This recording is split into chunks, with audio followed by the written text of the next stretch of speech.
I tracked every hour for 90 days, and the month I used the most AI tools was my slowest month ever. Not because the tools were bad, because I was using a $20 an hour brain to babysit a 2-cent-a-minute machine.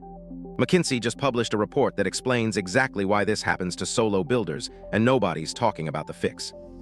This is the AI productivity paradox. Everyone promises you'll work faster, but most people end up busier, more fragmented, and somehow slower. I burned out, my revenue dipped, and I realized the problem wasn't the AI, it was me. I had bolted a rocket engine onto a bicycle and wondered why the wheels fell off. Here's the setup. In early 2025, I was running a solo SaaS studio.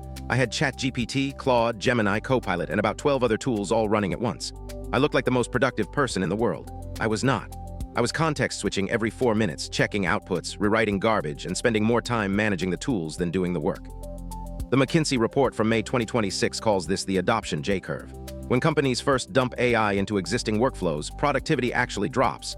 You have to retrain, redesign, restructure. Only after that painful dip does the curve shoot up.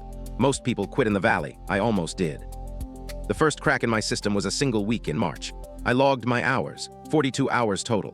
28 of those were what I call AI babysitting. Prompting, waiting, checking, reprompting, merging outputs, fixing hallucinations. I billed for 12 hours of actual value. The rest was overhead. My effective hourly rate cratered. And it gets worse. A 2025 study on professional writing found that ChatGPT 3.5 increased speed by 40% and quality by 18%. Sounds amazing, right? But here's what they don't advertise. That study measured isolated tasks, not real workflows. In the real world, I was using AI for quick wins without proper context, which meant I was generating more garbage that I had to clean up later. The mechanism is simple once you see it. AI doesn't just do the work, it adds a new layer of coordination. Every prompt is a micro-meeting, every output is a draft you have to review. Every hallucination is a bug hunt. You're not replacing work.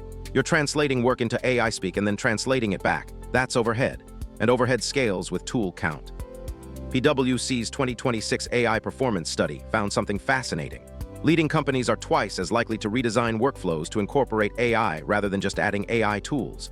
Only 1% of companies consider themselves mature in AI deployment. That means 99% are still in the bolt-it-on and hope phase. I was in the 99%.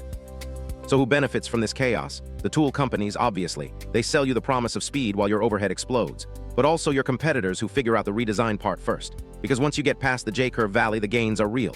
GitHub Copilot shows a 56% speed increase for JavaScript programming. Anthropic's research estimates AI reduces task completion time by about 80% at the task level. The payoff is there. It's just conditional. The hidden math is what got me. Let's say you bill $100 an hour. You spend 30 minutes crafting the perfect prompt for a task that would take you 20 minutes to do yourself. You save 0 time. You just spent more money in opportunity cost. And if the output is wrong and you spend 15 minutes fixing it, you're now negative. This happened to me constantly.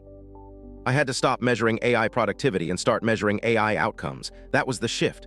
I stopped asking, did this tool save me time? And started asking, did this tool make me more money or did it just make me busier? Most of the time, the answer was busier. So I redesigned everything. Not the tools, the system around the tools. Step 1 was ruthless subtraction. I killed half my tools. If an AI didn't directly produce billable output or remove a task entirely, it was gone. I went from 12 tools to 4. ChatGPT for research and drafting, Claude for long-form analysis, Copilot for code. One automation tool for the boring stuff, that was it. Everything else was noise. Step 2 was workflow redesign. I stopped asking AI for answers. I started giving AI my answers and asking it to format, expand, or code them. This is what McKinsey calls goal engineering. You define the problem, provide context, articulate the outcome. The AI executes. You don't babysit, you direct. My prompt length tripled. My revision time dropped by 80%. Step 3 was batching. I used to ping AI all day for one-off tasks. Now I have 2 AI sessions. Morning for deep work generation, afternoon for review and refinement. Everything else waits. This killed the context-switching tax. Research from 2025 shows that fragmented workflows are the silent killer of AI gains. You can't do deep work in 4-minute slivers. Here's what changed. My tracked hours dropped from 55 to 35 per week. My revenue went up, not because I worked more, but because my effective hourly rate recovered. I was doing 12 hours of real value creation instead of 28 hours of AI management. The tools didn't change. My system did. The McKinsey report says companies that embed AI into core processes can see up to 40% improvement in employee efficiency. I hit something close to that, but only after I accepted the painful truth. AI doesn't speed up broken workflows, it accelerates them. If your process is garbage, AI gives you garbage faster. You have to fix the process first. What this means for you. If you're a solo builder, freelancer, or early founder, you need to audit your AI stack this week.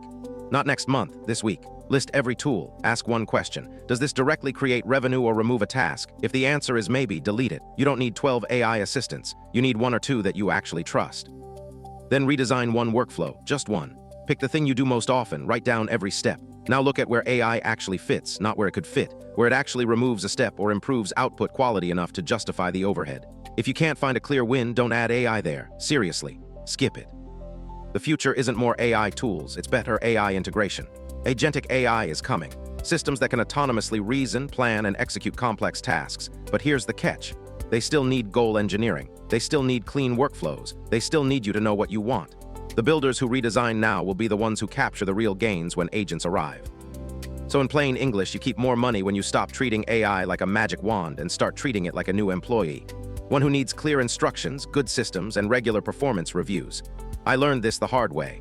By which I mean I lost money and cried. Don't be me, be the person who redesigns first.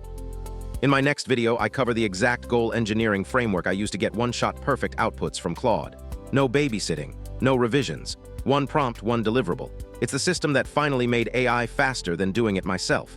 I'll see you there.